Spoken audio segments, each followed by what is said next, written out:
Yeah!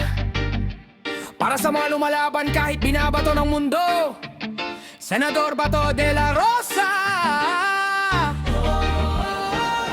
Whoa! Dati sa lansangan, takot ang kriminal. Pangalan ni Bato de la Rosa parang bagyong rumaraga sa matigas ang dibdib, bakal ang paninindigan. Ngayon bawat galaw niya may matang nakabantay dyan. Ginawa niyang bala ang sariling pangalan para sa bansang sawang-sawa sa kasamaan. Pero ngayon siya naman ang nasa gitna, hinuhusgahan ng taong di nakita ang gera. Madaling magsalita kapag nasa likuran, mga kamay malinis kasi di lumaban. Habang si Bato sa apoy buong tapang tumindig, ngayon siya ang puntirya ng galit at bibig. Sino bang tunay na bayani? Kapag bagsak ka na wala nang kakampi. Kapag nasa taas ka todo ang sigaw, pero pag inuusig ka lahat naglaho na raw. Bato, hindi basta natitinag kahit ilang kaso pang ihagis at ibagsak. Si Bato de la Rosa lumaban para sa bayan. Ngayon pangalan niya'y pilit nilulubog ng kalaban.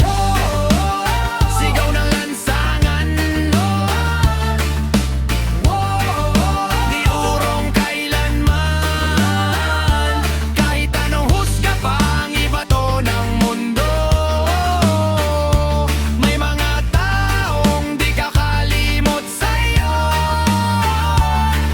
Ngayon bawat headline puro paninira, parang gustong burahin lahat ng nagawa. Pero di mababawi ng kahit anong salita. Mga gabing ang bayan ay tahimik dahil may nagbantay pala. Hindi perpekto, tao lang din naman. Pero bakit parang krus agad ang kapalit ng paglaban? Ang mga tunay na buhay nakangiti sa dilim ang lumaban noon, ngayon gustong ibaon sa hangin. Maraming tikom, maraming dakot magsalita, kasi ang katotohanan minsan bawal makita. Pero sa bawat kalsada may nakakaalala pa na minsan si Senador Bato de la Rosa buong tapang nagtaya. Hindi lahat ng bato ay pandurog,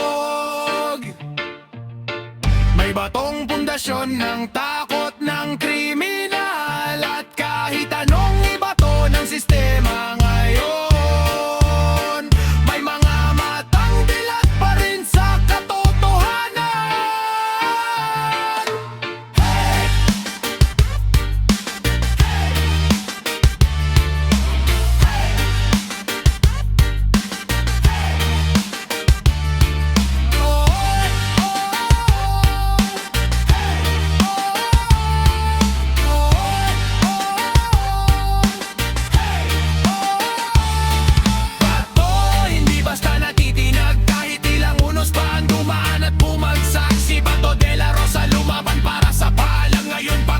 Sinusubok ng kasal